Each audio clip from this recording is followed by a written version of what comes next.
नमस्कार साथियों, मैं आकाश पाठक एमपीपीएससी 2019 का कैंडिडेट हूं और हमारे बहुत सारे मित्रों के मन में बहुत सारे प्रश्न थे 2019 को लेके कि क्या ये एडिशनल होगी या सभी की होगी। इसके संदर्भ में आज हम विभोर खंडेलवाल सर के यहाँ पे आए हुए हैं, क्योंकि इस केस को उन्होंने लड़ा है और इस केस में बच्चों के साथ में रहे हैं और बहुत सहयोग किया है। शायद हम इतनी फीस अफोर्ड नहीं कर सकते थे जितना उन्होंने हमें सहयोग किया है। आज वो प्रश्नों को हम सर से यहाँ पे पूछेंगे और जितने भी इससे संबंधित प्रश्न हैं वो आपके उत्तर देके क्लियर करेंगे।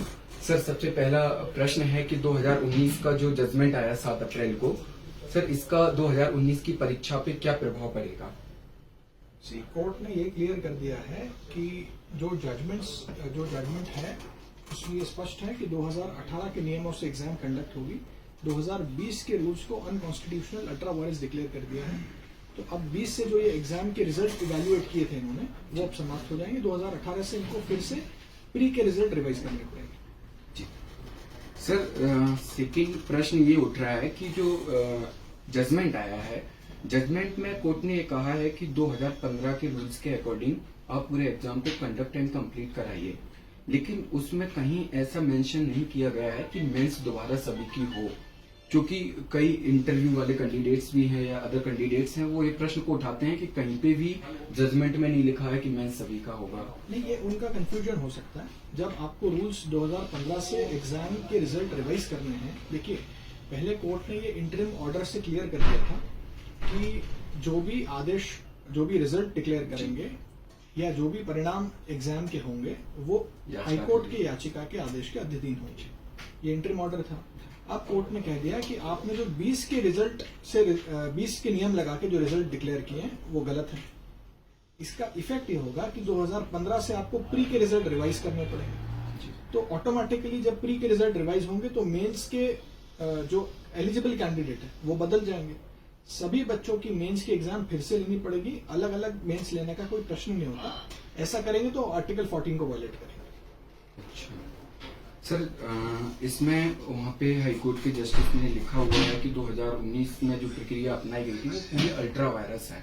सर, अल्ट्रा वायरस का अर्थ जो है सामान्य भाषा में लोगों को क्लियर नहीं हो पा रहा है। अल्ट्रा वायरस का अर्थ होता है असंवैधानिक। कोई भी सरकार जब कोई अधिनियम बनाती है, उसके नियम बनाती है, अगर वो संविधान की मंशा के विपरीत है, संवैधानिक नहीं है, संविधान के हिसाब से बने हुए नहीं है, या संविधान के किसी प्रावधान को वायोलेट करते हैं या कॉन्ट्राडिक्ट करते हैं, तो उन अधिनियम को, उन नियमों को अल्ट्रा वायरस कहा जाता है। इंट्रा वायरस और अल्ट्रा वायरस दो ऐसे शब्द हैं कि इंट्रा वायरस यानी संवैधानिक है, अल्ट्रा वायरस यानी असंवैधानिक है, और ऐसे नियमों को, ऐसे अधिनियमों को हटा दिया जाता है।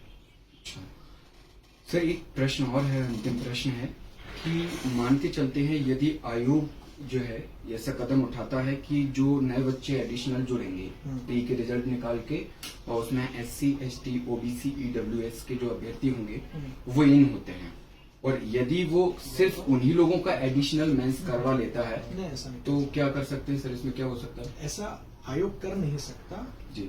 अलग अलग एग्जाम क्या होता है, जैसे किसी व्यक्ति की एलिजिबिलिटी चेक करने के लिए दो बच्चे हैं, अगर उनकी एलिजिबिलिटी चेक करनी है कि दोनों में से कौन कॉम्पिटेंट है, तो परीक्षा एक जैसी होनी चाहिए। जी। ऐसा नहीं कर सकते कि किसी से आपने इंडिया पूछ लिया और किसी से चेकोस्लोवाकिया पूछ लिया, तो एक ही एग्जाम होगी, सभी की एक जैसी होगी, अलग अलग एग्जाम नहीं होगी। ये जिसका भी कंफ्यूजन है, ये नहीं होना चाहिए। बच्चों में बिल्कुल नहीं होना चाहिए। अलग अलग एग्जाम, एडिशनल एग्जाम जैसी कोई भी चीज होगी तो कोर्ट के दरवाजे फिर खुले हमारे लिए। मतलब सर, अगर आयोग ऐसा कोई डिसीजन लेता है, एडिशनल मेंस करवाता है, हो गई ही नहीं, हो ही नहीं सकता, असंवैधानिक है, कराएगा तो कोर्ट जाएंगे, तो हम लोग हाई कोर्ट, सुप्रीम कोर्ट में जा सकते हैं। हाई कोर्ट जा सकते हैं। अच्छा, हाई कोर्ट में जा सकते हैं रिव्यू पिटीशन लगा के? नहीं, फ्रेश रिट पिटीशन लगेगी, फ्रेश कॉज ऑफ एक्शन। अच्छा, तो सर कुल मिला के कह सकते हैं कि ये जो एग्जाम है 2019 का, मैं बिल्कुल शॉर्ट में इनको ब्रीफ कर देता हूँ ताकि किसी तरह का कंफ्यूजन नहीं रहे। कोर्ट ने अपने ऑर्डर में ये क्लियर कर दिया है कि रूल्स ऑफ 2020 जो संशोधन आए थे वो असंवैधानिक हैं, गलत हैं। उनके हिसाब से जो जो रिजल्ट डिक्लेयर किए हैं वो फिर से रिवाइज करने पड़ेंगे। 2015 के नियमों से एग्जाम के प्री के रिजल्ट रिवाइज होंगे।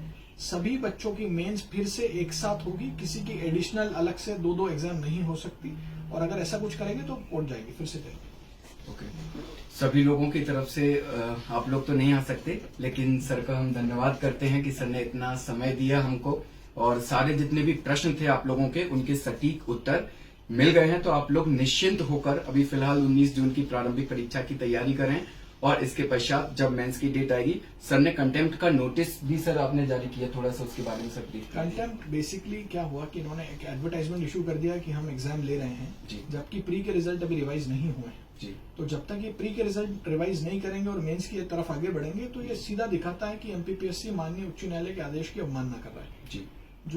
जो प्राइमा फेसाई कंटेम्प्ट का ऑफेंस है, जी। ऐसा उनको करना नहीं चाहिए। स्टिल हमने उनको नोटिस दे दिया है कि अगर वो थोड़ा आगे बढ़ेंगे तो will file contempt against them. Okay sir, thank you sir, thank you so much.